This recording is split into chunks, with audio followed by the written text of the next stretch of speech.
is that we are creating the outcomes and we are selling the results. We're not selling our time. And so when you know this, you can start creating different kinds of energetic alignments for your money where it's going to line up and you're going to get to pay taxes instead of having to pay taxes. I don't view it as I have to pay my taxes. In fact, I don't. I could go to jail if I wanted to. I don't have to pay taxes. It's a choice. Hey everyone, and welcome to the Aspiring CMO podcast, where every week it is my privilege to sit down with successful content creators, entrepreneurs, and marketers to find out how they got where they are and learn the latest marketing strategies to grow our businesses, brands, and most importantly, ourselves. And today's guest is Nicole Cherie Hesse, who became a millionaire in just 13 months and grew her Facebook group from 0 to 10,000 members just in the first 6 months, all organically. There's 3 billion people on Facebook alone, right?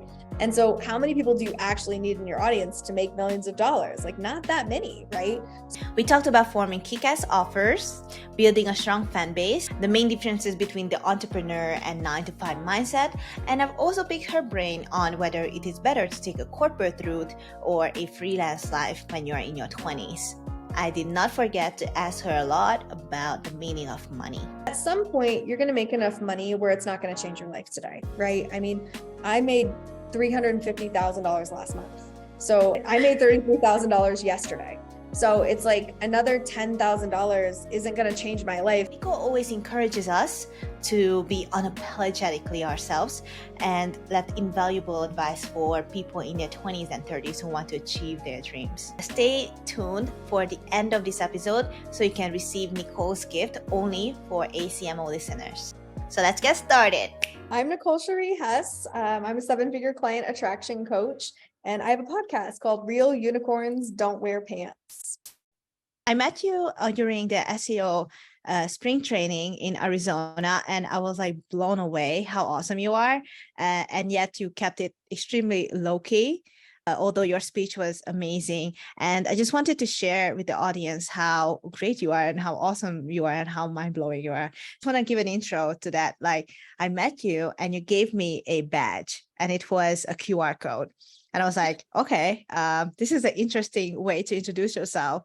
Then I scanned the QR code. And then the first thing I saw is that a bartender became a millionaire. Like, hi, I'm a millionaire who was a bartender. Like, could you tell me about how you started from bartending to become a 7-figure business owner? I started out like a lot of bartenders do, with big hopes and big dreams of getting out of the service industry pretty quickly, but that's not what happened for me.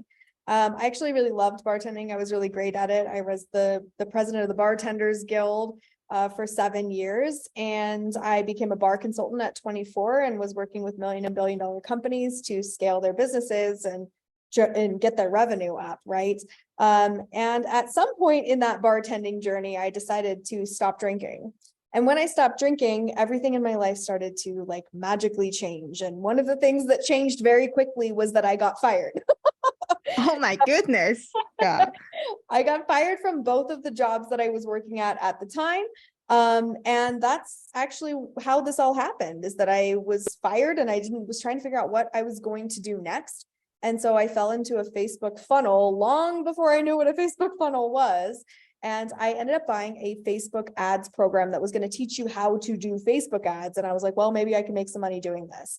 And at the time, the investment was a lot for me. It was $3,000, which was money I definitely didn't have. I had to put it on multiple credit cards to be able to get into this program.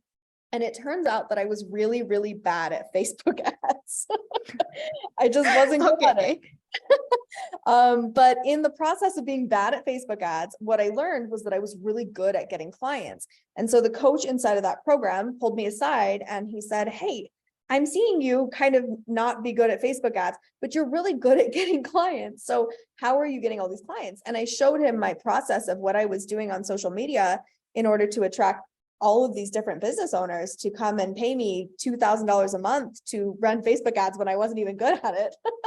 And he said, you've got to stop doing Facebook ads because you suck at it. And what you need to do is go open a coaching program for how to get clients. And I said, cool, what's a coaching program? Because I had no idea at the time. And so he kind of walked me through it. He opened the door for me. I built a Facebook group And I sold a beta group of people in. I sold 20 people in to test this theory that I had about teaching entrepreneurs how to use energetically aligned social selling strategies to get more clients. One of those girls, she was a copywriter and she was 21 years old and she was working for an agency and only making like $1,200 a month. She came in and did my program, and in her 4th week, she closed 3 $3,500 clients. And so 3,500. Okay. yeah, Wow. and went straight up to 10 grand. And so that's when I knew that I had something pretty special. And that's when I started this whole program for real. That is super crazy. I have so many questions on this story. And just to backtrack, like when you got fired though, like a lot of people would just feel like a failure, or they would just, consider this as a setback. You did mention that you, as a bartender, you wanted to get out from the service business, but I assume that this is not how you wanted to get out, Like, how did you deal with that phase first? Like, oh my God, I got fired because I'm sober. That's very crazy. Well, I mean, it definitely was hard. Emotionally, it was very scary. I have 2 kids. It was obviously my only revenue source. And so to be fired like that was terrifying. And especially because I didn't really do anything to get fired. And so for me, like now looking back, I can see what happened, right? Is like sometimes the door closes so that a different door can open. And so this was just my higher self stepping in and saying, hey, like, you're not going to do this anymore. You need to go do this other thing. And so when I got fired, I know a lot of people would have freaked out, but I didn't. I got on a plane and I went to Bali. I went to Bali Wow. and I spent a couple weeks in Bali and really just kind of created this shift and this change in my life where I decided that I was never again was I ever going to tell myself that I was worthless.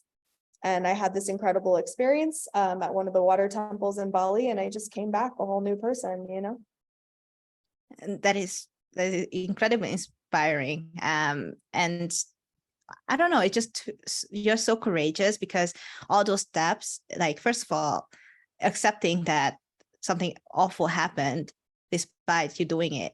And then you could have took the courage to even like take the plane and go to the other side of the world to reconsider life. And I don't know, I know a lot of people, and in your shoes, they would have just like kind of stayed in the same place and complain about the same thing. And, years just pass by, and it's incredible that you took that step too. Yeah. Yeah, I mean, a lot of people will just, keep doing the same things and expecting their life to change, and that's just not how it works. Life doesn't actually change. Life is always the same. The only thing that changes is you. That's true. I recently listened to one of your episodes too from your podcast, and I clicked on it obviously because the title was The Magic Pill, and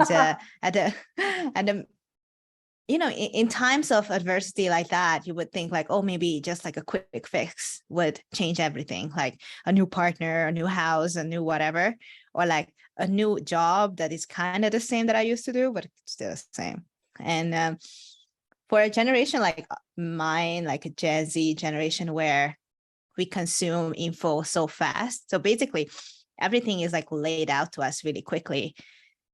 Like what would be an advice from you to not take the magic pill or like the quick fixes or like the quick solutions, and kind of do the Bali trip in your head without going to Bali, Yeah, I mean, I think that, it's understanding that if you take surface level actions, you're going to get surface level results. There's just no other way to do it, right? You get out of it what you put into it.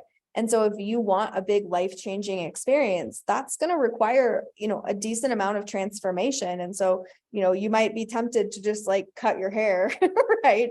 But like usually like cutting bangs is not going to make you into a completely different person. If you want to become the next version of yourself, it's really about changing the way you think and feel about you. And one of the fastest ways to do that, and doing the trip to Bali in your head, is actually to change the questions that you ask yourself. what are the questions? A lot of people have this repetitive thing that happens in their head where they just ask themselves the same question every day. For me, for a long time, like while I was in a lot of depression and anxiety and like just kind of in a tough spot in my life, I was always asking myself, what's the point? So in asking that question, there's no way that I was going to get a productive answer, right? Like there was only going to be a painful answer. And so I kept asking myself a painful question that would lead to a painful answer, which would of course cause emotional pain. And then I would take actions in alignment with pain and create results that were pain-driven results, right? Oh, yeah. When I learned to ask myself a different question, something magic happened. I got a different answer. I see. And are those questions like that differs between situations, or is it towards like a more positive outlook of life that would maybe cause a positive response? Well, I don't really subscribe to positivity. This isn't something that I That's interesting. Yeah. For me, I practice more in the Stoics. So really relating to the concept of neutrality. Every decision that you make in your life is going to serve in one way and limit in another. Every thought you think is going to serve in one way and limit in another. Every question you ask will serve in one way and limit in another, right? So it's allowing yourself to be in the frequency of neutrality, of seeing the serve and limit, that allows you to become an energetic match for money, because money is inherently neutral. Money in the hands of good people does good things. Money in the hands of not so good people does not so good things, right? That's very powerful. And I remember our conversation at the conference where we met, like you asked me this really powerful question, like, are you scared to make more money? And I was literally thinking like, yeah, although I never thought about it, but now that you ask, I don't really understand money. As a result, I don't know whether I want to make more or just keep the same. And I mean, that's one of the core principles of your training as well, right? Is to help women or entrepreneurs understand the value of their work and money, right? In my world, we refer to this as ROI articulation, right? So we're looking at the return on investment and really helping people to position their offers based on how it impacts people's lives, instead of trying to position your offer based on what you think the market will bear or what your competitors are doing, or most frequently, as much as you feel like you're worthy of charging. That pricing actually doesn't help you to make more sales. It's understanding how money functions for the person who's investing, not necessarily for you. Because remember, when people are buying your offers, they're not actually buying something from you. They're investing in themselves. And so when you can learn how to articulate that in your marketing, people invest with ease because they understand the associated value of the money that they're investing to get the results that they desire. By the way, guys, Nicole had done an incredible speech at the SEO Spring Training in Arizona in 2023. And one of your powerful statements was that people don't buy your product, they buy results. And that's like one of the concepts that even like in school, I wasn't taught that. It's weird to say. Like I went to school for this and nobody ever freaking said this to me. That's because none of the people that taught you things in school were making any money because they were teachers. One of the best ways to explain this is with the lawnmower example. Okay, so when you go to the store and you buy a lawnmower, okay, now you're thinking to yourself, like, I'm buying a lawnmower, that's what I'm going to buy, right? But really, you're not buying a lawnmower. You're buying how you feel looking at your house with perfectly cut grass.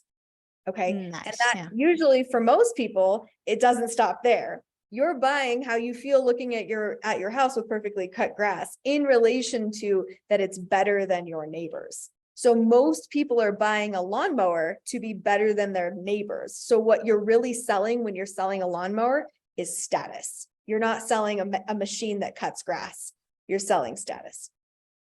Oh my God. Okay, guys. So this is a summary of how you can turn a lawnmower into a better status in life. That's amazing. It's amazing. And tell me more about your Facebook group and your social media. Like how once you got out of the Facebook ad course, how did you grow such an amazing audience, which I am part of now? And how did you make them love you so much? I know the answer, but just tell the audience. Well, I mean, at the core level, building out any audience, whether it's a Facebook group or a TikTok or Instagram, doesn't matter, any social media platform that you're using, it's all about knowing that your true self attracts your true believer. And a lot of people build audiences trying to be what they think the audience wants them to be. And this is a massive mistake because it's what makes you really boring. You are very boring when you're doing that. And so what we want to be able to do is really be our true selves unapologetically. And then you're going to attract people that love that, and you're going to repel people that don't love that. I've had so many haters, but the haters are what position all of your marketing so that you have people that absolutely love you. And that's what creates that raving fan environment. Wow. And how long did it take you to grow such a big audience? Was it the 13 months? I grew the Facebook group. The Facebook group now has just over 21,000 people in it. My total audience with my email list and all the other platforms is just over 100,000.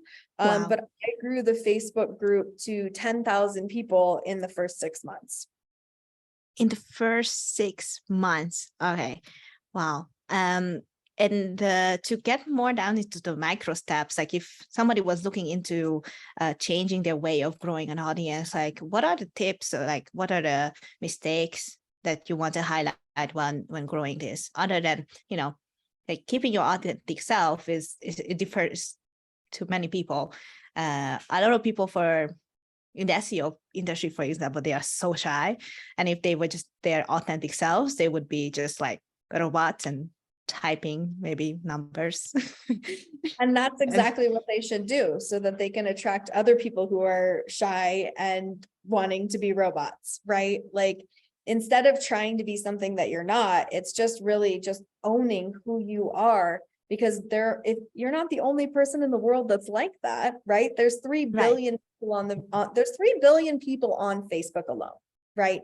And so how many people do you actually need in your audience to make millions of dollars? Like not that many, right? So it's understanding that you get to create whoever you are. You don't have to create a persona to go with this.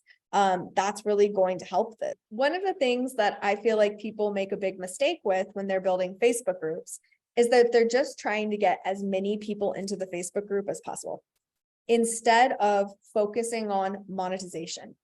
When you build an audience, you should always have in mind, like, hey, how am I building a space where people can buy, where people can invest, where people are going to feel really good about doing that? A lot of times people just build it trying to get vanity metrics, trying to go viral, right? But the truth is, having 10,000 people watch your TikTok video doesn't matter if nobody buys anything, right? 100%, So it's putting the monetization first and understanding how to position your offer to match your audience, instead of trying to build a giant audience and then figure out an offer to sell to them. Okay. So you would want to spend a good amount of time building up your KickASS offer and then grow an audience, because right? Is that well, it's not really about time, right? You don't have to spend a lot of time building up your offer. You have to understand how market positioning works. If you want to have a really well-developed audience and you want to be able to make a lot of money from that audience, then you need a well-positioned offer that focuses on driving to a result, that positions against an old methodology and uses your signature methodology to help those people to get what they desire. You got to sell what they want, not what they need.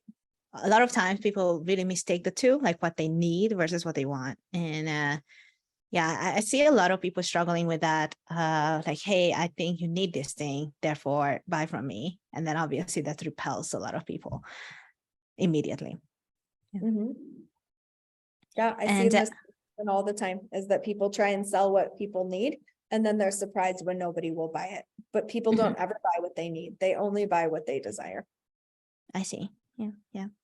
And okay.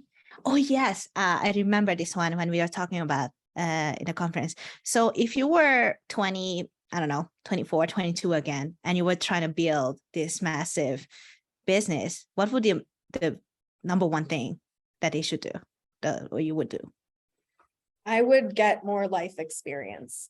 I think that the biggest mistake that young entrepreneurs make is that they are so focused on the tech or the audience or building out the funnels and doing everything they're supposed to do, that they aren't actually getting the life experience that they need in order to help the people that they want to serve. They haven't made enough mistakes. One of the things that makes me a really great coach at 38 years old is that I have made a lot of mistakes in my life. And that really hyper qualifies me to help a lot of different people because I've created solutions for those mistakes. And so when you're first getting started and you're really young in the game, you're usually pretty scared that you're going to make a mistake. And that actually stops you from being able to serve more clients. Your willingness to make mistakes is what qualifies you to help other people. So that's what all the newbies, all the young people out there that are just getting started, don't be afraid to make mistakes. That's what makes you qualified to help other people. I love that. I love that. When you refer to life experiences, though, like, is it specifically work experience? So let's say I want to be a tech entrepreneur or a digital marketing entrepreneur. Does it mean that I should put myself in a position where I work a lot in those fields and I build things, or like, should I go to a company where they kind of like lay out the experience for me? What do you think about that? Like, whether taking the corporate route versus just do things on your own, be alone and kind of figure it out, because there are two ways of experiencing in my eyes. The corporate route is going to take you longer. It's always going to be slower, right? It's going to be slower because you're going to be following a set of steps and procedures that's laid out for you ahead of time. And that's going to give you some good experience, right? To be in that space. And I'm not saying don't do corporate stuff. I think it's great. But the thing about that is that you're limiting yourself from making mistakes because you're following a company handbook, right? So maybe you can do the thing where you do corporate so you can pay all your bills, but on the side, you can be building a freelance business where you have a little bit more liberation to make mistakes and to get your hands a little bit messy because there is no one telling you what you can and can't do, right? So it's always going to be both things. You know, you don't need to limit yourself. It's okay to do corporate and do freelance at the same time. I love that. Honestly, I remember when I had a very normal office job. My job was to copy paste, and I got really fast at it. I was very proud of that. But after a while, you know, I was like, I wanted to learn what is it like to do the graphic design. There's no way on planet Earth that workplace would have ever given me an opportunity like that. And slowly I realized that rather than waiting for opportunity, it is better to create it, whether if it's small or big.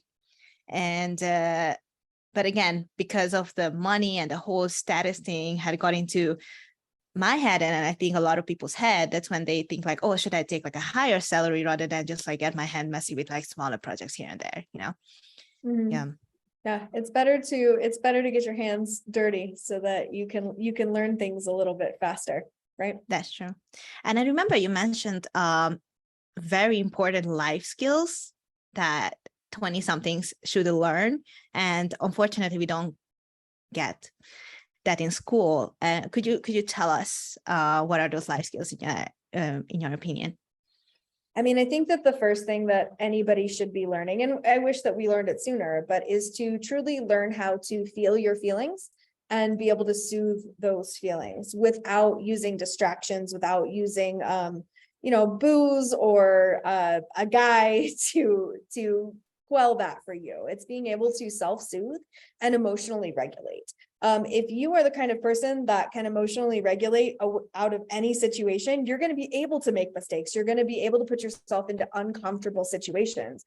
And in order to be a really successful entrepreneur, you got to get comfortable being uncomfortable. And so that means being able to soothe your feelings, but not by avoiding them and not by stuffing them down deep and never talking about them again. It's really allowing yourself to feel, to really experience emotion, because that's the whole point of life anyways, right? So if you allow yourself to have really big feelings, but you also have the ability to regulate that emotion and allow those feelings to flow through you, you're going to create more fulfillment in your life. And success is just a symptom of that fulfillment. So a big thing that you can do in your 20s is really practicing feeling your feelings, right? And knowing that it's not just the good feelings, it's all of the feelings that allows you to increase your capacity for emotion. Ultimately, emotion is what makes you attractive. It's what makes people want to get to know you, is your capacity to feel. I like your statement when success is kind of just a byproduct of you being authentic, you feeling your feelings and making great decisions as a result of that. And one of the things you said in that arcade where we were at the conference is that you really explained to me what is it like to have a real goal and mission and vision to what you do. Because I think if anybody who is working hard, they will get money anyways. Like money comes if you do work, right? But once you get to a level of like, okay, I'm comfortable with this amount of money, now what do I do with the rest? And you explained it really impactfully and inspiring way for me. Could you elaborate to us on that one? Yeah, I mean, at some point, you're going to make enough money where it's not going to change your life today, right? I mean, I made $350,000 last month. So another Oh my God. I made $33,000 yesterday. So it's like another $10,000 isn't going to change my life. Like I already have the house I want. I already have the car I want. I already still wear my old ratty t-shirts because I love them. Okay. So it's like you can only buy so many things. So at some point, the money just doesn't matter anymore, right? And it's like understanding that you actually don't try and make money to make money once you actually make it. Like the only reason that I'm making money is because I want to help people to change their lives. And I know that when they buy my program, they're choosing to invest in themselves. And yes, I receive that money, but I get to pay an amazing team. And I get to overpay my amazing team. I get to donate to the charities I want to donate. I get to travel. I get to support my children and my family, but also I get to create lasting impact, right? And when you focus on the impact that you desire, the income is just a byproduct of that. It just happens naturally because of the impact that you're focusing on and that you're creating in the world. And so it's finding that thing that means something to you after you have everything that you want. So if you put it in your head right now, today, and imagine that you have everything that you want, why would you still want to show up in life? That's what you get to focus on. And if you focus on that from the start, you will get to that space so much faster. Because one of the things that you've told me that is that a lot of people are not getting educated on money though. So what are your opinions on that?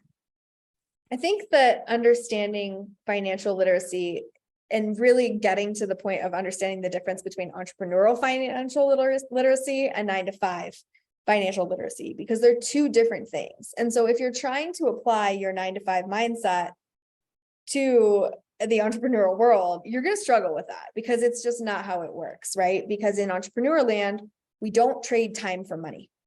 That's not how it works. Is that we are creating the outcomes and we are selling the results. We're not selling our time.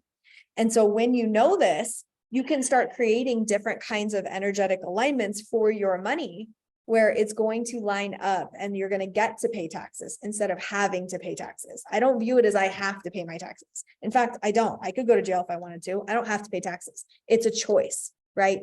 And so getting into that energetic alignment piece of understanding I get to pay my bills. I get to pay my taxes. I get to invest in my team is the entrepreneurial way of thinking. And also being able to put that first of understanding that money is very important. Money is what allows everything to connect. And so if you don't have that kind of mindset going into your business and you're always just trying to cut corners or make it cheaper, like you're going to get 9-to-5 kind of level of money back out from that. Like there's no other way to do it. So it's shifting the mindset to results instead of trading time for money. And so in a 9-to-5 mindset, is it just trading time for money, or is there other type of factors that adds to kind of like a 9-to-5 mindset? Because somebody who is just 9-to-5, they might not recognize that the way they think could be very, very different. Yeah. I mean, one of the other things is earning your weekend, right? So earning your, in 9-to-5 land, like we're taught, like you come to work on Monday, right? And you work all week long, really, really hard. And then we're going to give you a paycheck on Friday, and then you're going to get 2 days off. Okay. So you are earning your weekend so that you deserve your weekend based on how hard you worked during the week, right? That's not how that works in entrepreneurial land. In entrepreneurial land, you get to put yourself first, because I know that I'm the main profit lever in my business. And so if I don't feel good, if I'm not getting enough good sleep, if I'm not eating well, if I'm not going outside and enjoying my life, then the emails that I write are going to be dead inside kind of emails. And so then I'm not going to make good money, right? Like, because people are going to feel that energy. And so it's learning that I don't earn a weekend, because weekends don't exist in entrepreneurial land, right? Is that I get to create my own schedule. I get to make money in the way that feels good to me. So if I want to wake up at 4 o'clock in the morning and write 5 emails and be done by 6 a.m. and then not work all day, I can do that. I can do whatever I want, because I don't have to earn a weekend, because I know that the reason why I make money is because of my own energy. So I get to put myself first. So one of the things you can do in 9 to 5, if you want to start making this transition, is just start thinking of Saturday as the first day of the week instead of Monday. Saturday is the first day of the week, and you get to put yourself first on Saturday. Sunday is second. That's when you put your family first on Sunday. And then Monday, that's the first day of your work week. So it actually comes third. Work doesn't come first. You come first, your family comes second, and work comes third. If you can start thinking like that, that's going to move you into entrepreneurial mindset. I really, really love that. Oh my God. Especially like we are living in this hype era of self-care, right? And people make a lot of BS out of it. Like, oh, you need to take like this type of bath, drink this type of water, do that kind of thing. But just like simply put in your mindset, like, hey, this is for me. And because I'm feeling good, as a result, my output is going to be great. Mm-hmm. Wow. Awesome. A lot of people though, when they think of entrepreneurship and they think of, oh, I can do whatever I want and there is no boss. A lot of people I see that they kind of slack off, or they might not create that type of routine that will put themselves first. What do you think about that? Like the term, I do what I want, could be very misleading sometimes to beginners. I think that most people don't know what they want. So they're going to say, I get to do what I want. And it's like, okay, awesome. What is it that you want? And most people can't answer that question. So until you can really answer, what do you want and how do you want to feel when you have it, you're going to really struggle through not having a boss, not having boundaries set up where you have to be somewhere at 9 a.m. But once you get very clear on what you desire and how you want to feel, then you're going to be intrinsically motivated to take action. Instead of having to do it, you're going to get to do it. Mm-hmm, mm-hmm. So also I would elaborate, like in a 9 to 5 world, you are kind of extrinsically motivated, whereas in an entrepreneur land, everything comes from within. Like this is an intrinsic motivation to work, to put the family first, and etc., and pay your team. Yeah, absolutely. It's internal motivation that gets you there. Amazing. And okay, last question. If somebody was an extreme ADHD Gen Z who would not listen to a 30-minute conversation for some reason, what is that one thing that you want people to take away from this podcast? You get to choose your experience. And so if you choose that you have no attention span, you're right. If you choose that you can't listen to a 30-minute conversation because you have ADD, you're right. If you want to choose to become a multi-millionaire, you can be right doing that too. We all have the same power of thought. And so if you only take away one thing from this today, it's understanding that every single thought that comes into your head is a choice that you are consciously making. So choose your thoughts wisely, because your thoughts produce your feelings, and your feelings inspire your actions. Your actions become your habits, and your habits generate your results. Amazing. I love that. I'm going to quote this on social for sure. Thank you so much, Nicole, for joining my podcast. It's been an honor. When you said yes, I was jumping around. I was a maniac. But I really appreciate everything that you put into this world, and also like impacting small creators like me. Last thing, if somebody would like to reach out to you or your company and check out your website or Facebook group, how can they reach you?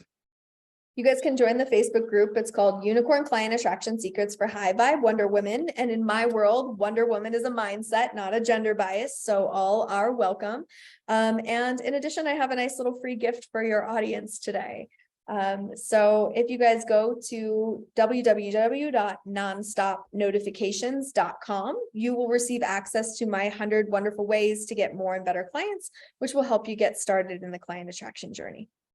Amazing. Always, I am going to link everything down in the show notes and possibly on my website too. Thank you so much, Nicole, for joining the podcast, and I hope you have an amazing day. Thanks for having me. Okay.